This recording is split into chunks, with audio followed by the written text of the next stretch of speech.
அதே மாதிரி நான் எதிர்பார்த்தது அம்மா மரணத்திலிருந்து 2016 26 வரை திமுக ஒரு 30 அமைச்சர், அதிமுக ஒரு 30 அமைச்சர், 60 அமைச்சர்கள்ல மேபி பிடிஆர் போல ஒரு 10 பேர், பிடிஆர், மாஃபா பாண்டியராஜன், இப்படி ஒரு 10 பேரை விட்டுருங்க, ஊழலுக்கு அப்பாற்பட்டவர்களாக அவங்க இருந்திருக்கலாம்.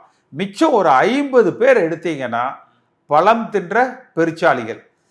இந்த 50 பேர் துறையில் செய்த முறையீடுகள், டெண்டர்ஸ், சொத்துக்கள், அவர்கள் உற்றார் உறவினர்கள், நட்புகள், இதெல்லாம் எடுத்து இவர்கள் இந்த 10 ஆண்டு காலத்தில் செய்த முறைகேடுகளை ஒரு தனி நீதிமன்றம் அமைத்து தண்டனைக்கு உட்படுத்த போகிறோம் என்று விஜய் அறிவிப்பார்னு நான் எதிர்பார்த்தேன்.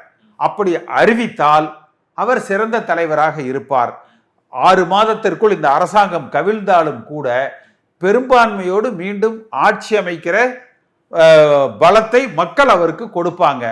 இவரும் ஒரு நாளாந்தர அரசியல்வாதியை போல அதிமுகவை உடைச்சு அங்கிருந்து ஒரு குரூப்பை எடுத்து இதுல தன்னைய பாதுகாத்து இந்த நடவடிக்கைகள் விஜய்க்கு ஒரு மரியாதையை தேடித்தராது, இந்த அரசாங்கத்துக்கு ஒரு கெட்ட பெயரை தான் கொடுக்கும்.